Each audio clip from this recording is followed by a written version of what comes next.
Daniel Cross had mastered the art of smiling without feeling anything. The applause echoed through the Grand Hotel ballroom as his name was announced, again. Visionary CEO of the Year. Another award. Another standing ovation. Another moment where hundreds of people admired a man they believed had everything. Daniel rose from his seat, straightened his tailored suit, and walked toward the stage under bright lights. Cameras flashed. People cheered. And yet, deep inside, he felt absolutely nothing. As he reached the podium, his phone vibrated in his pocket. One missed call. From a number he hadn't saved but knew by heart. The hospital. His chest tightened. Too late, he thought. I'm always too late. Daniel finished the speech flawlessly, the way he always did.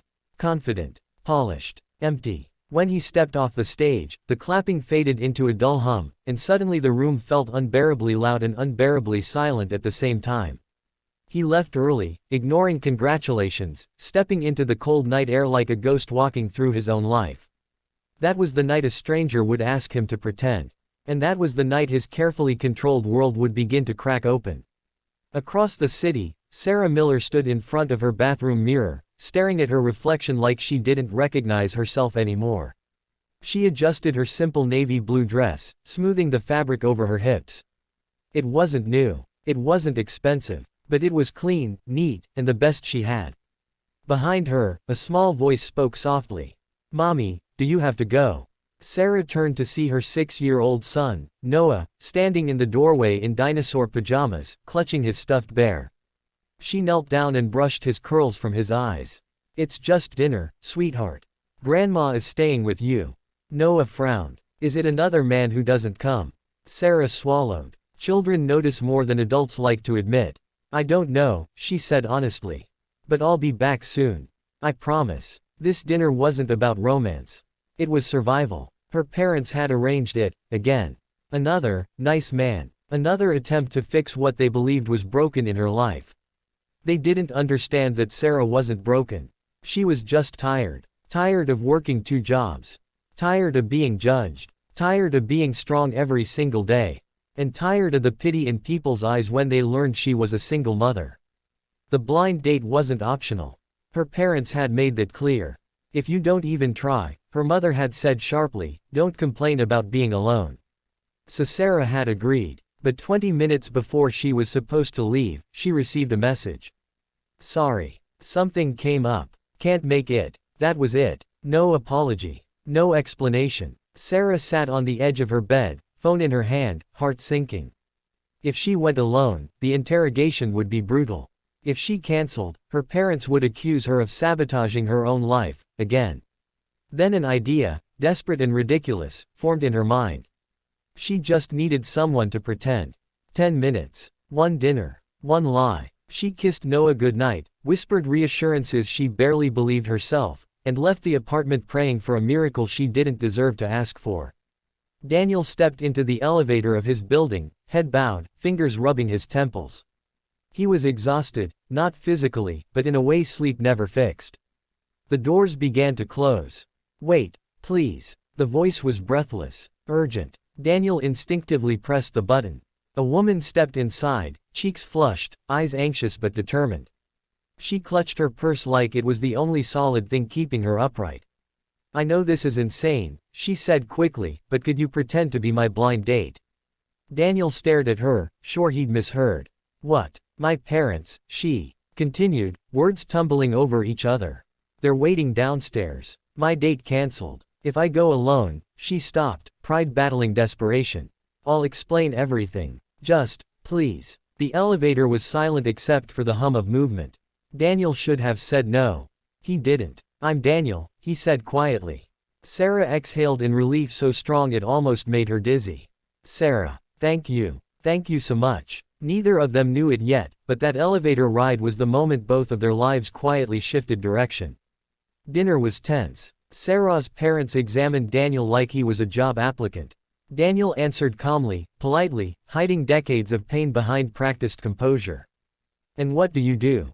her father asked. "I work in finance," Daniel said, technically true. Sarah watched him, surprised by how naturally he fit the role. He wasn't arrogant. He wasn't dismissive. He listened. He noticed. When her mother made a subtle comment about children complicating things, Daniel spoke gently but firmly. I think children give life meaning, he said. They remind us what matters. Sarah's heart skipped. For the first time in years, someone wasn't embarrassed by her life. When dinner finally ended, Sarah felt like she could breathe again. Outside the restaurant, she turned to Daniel, emotion thick in her voice. You didn't have to defend me. Yes, he said softly.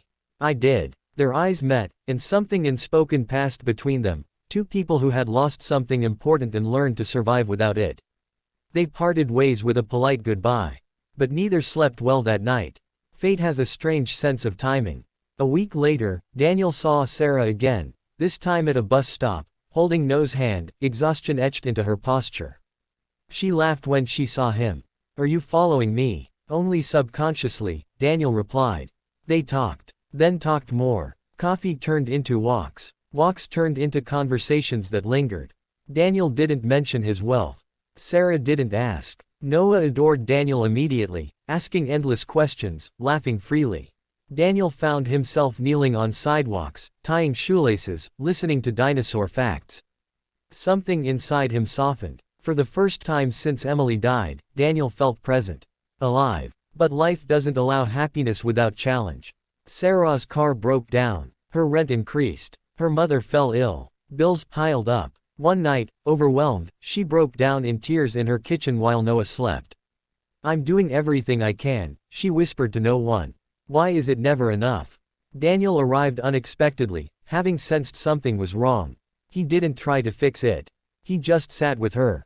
That was when Sarah fell in love, not with his stability, but with his gentleness. The truth came out eventually. A magazine cover. A whispered conversation. A realization that the man she trusted was far more powerful than he let on. You lied, she said, hurt and confusion battling in her eyes. I hid, Daniel replied. Because I wanted you to see me first. Trust shattered. But love doesn't disappear, it waits. Slowly, carefully, they rebuilt. Daniel didn't rescue Sarah. He supported her. He encouraged her education, her independence, her dreams. And Sarah taught Daniel how to live without fear of loss. Years later, Daniel proposed, not as a CEO, not as a savior, but as a man who learned that love isn't found in control, but in courage. I was sad when you met me, he said. And you never tried to fix me. You just stayed. Sarah smiled through tears. You did the same for me. On their wedding day, Noah walked Daniel down the aisle. Daniel realized then that success had never been about money. It was about showing up.